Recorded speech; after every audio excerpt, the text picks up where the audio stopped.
여러분, 평생을 바쳐 일군 내 회사를 자녀에게 물려줄 때 제일 걱정되는 게 뭘까요? 그렇죠. 바로 어마어마한 상속세입니다. 그런데 최근에 정부가 이 가업승계 세금 혜택을 엄청나게 늘렸어요. 그래서 이제 세금 걱정 없이 회사를 물려줄 수 있겠구나 하는 기대감이 커지고 있는데요. 과연 그럴까요? 이 달콤한 약속 뒤에 혹시 우리가 모르는 함정이 숨어 있진 않을까요? 오늘 그 속사정을 한번 제대로 파헤쳐 보겠습니다. 네, 무려 600억 원입니다. 600억. 이게 무슨 뜻이냐면요. 바뀐 법을 잘만 활용하면 이 어마어마한 규모의 회사 자산을 세금 진짜 한 푼도 안 내고 자녀에게 그대로 넘겨줄 수 있다는 거예요.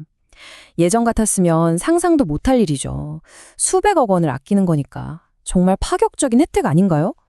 자, 그럼 정말 상속세가 빵원이 되는 이런 꿈 같은 일이 진짜 가능할까요? 세금 제로다니 이 말만 들으면 너무 완벽해 보이잖아요. 근데 세상에 공짜는 없다고 하죠. 혹시 여기에도 우리가 모르는 아주 까다로운 조건 같은 게 숨어 있는 건 아닐까요? 이야, 이 표 한번 보세요. 차이가 정말 어마어마하죠? 그냥 600억 원을 상속하면 세금만 거의 284억 원, 재산의 거의 절반이 날아가는 거죠. 예전 제도를 써도 42억 원은 내야 했거든요. 그런데 이제는 이론상이긴 하지만 영원히 가능하다는 겁니다. 와, 회사 대표님들 입장에서는 이거 뭐 솔깃하지 않을 수가 없겠죠. 그런데요, 바로 이 세금 제로라는 달콤한 말 뒤에 대부분이 놓치고 마는 아주 치명적인 함정이 숨어 있습니다. 진짜 조심해야 돼요.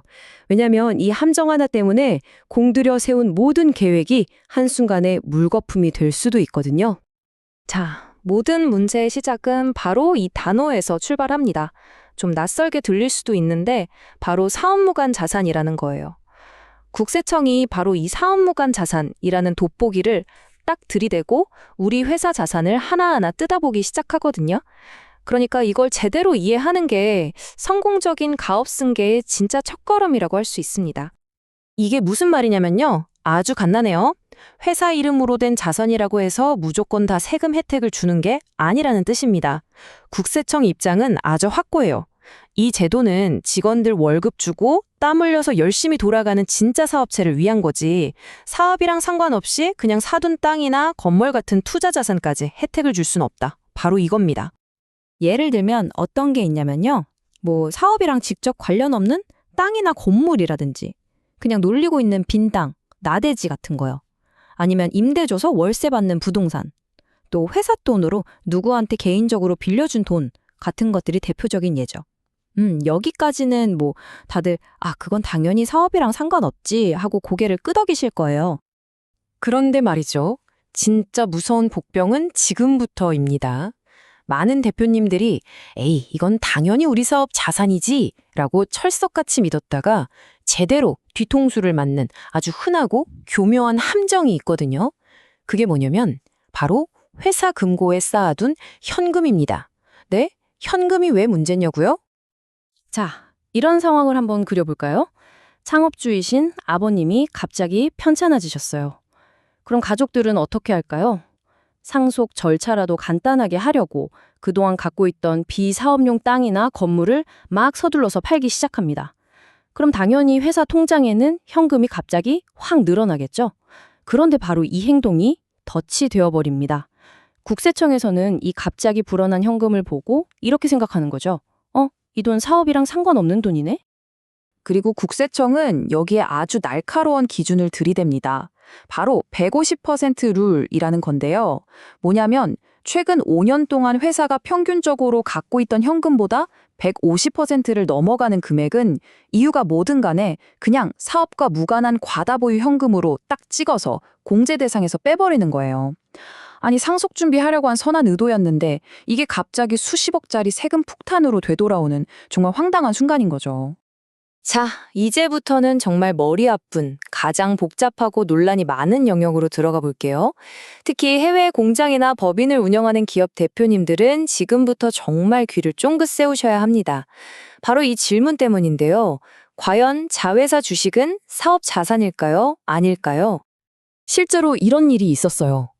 어떤 양말 회사가 있었는데 우리나라 인건비가 너무 비싸니까 베트남에 100% 지분을 가진 현지 법인을 세워서 공장을 돌렸습니다. 어떠세요? 누가 봐도 이건 이 양말 회사의 핵심 사업 그 자체잖아요. 그쵸? 그런데 세법의 눈은 우리와 전혀 다를 수 있다는 게 문제입니다. 바로 이 지점에서 국세청과 대법원의 해석이 아주 정면으로 꽝 하고 부딪힙니다. 국세청은 아주 단호해요. 아무리 자회사라도 다른 회사 주식은 원칙적으로 사업무관 자산입니다. 딱 잘라 말하죠. 그런데 대법원 생각은 좀 달라요. 아니다. 그 주식이 정말로 우리 회사 영업활동이랑 직접적인 관련이 있다는 걸 증명만 할 수 있다면 그건 사업자산으로 볼 수 있다. 이렇게 해석의 문을 열어준 거죠.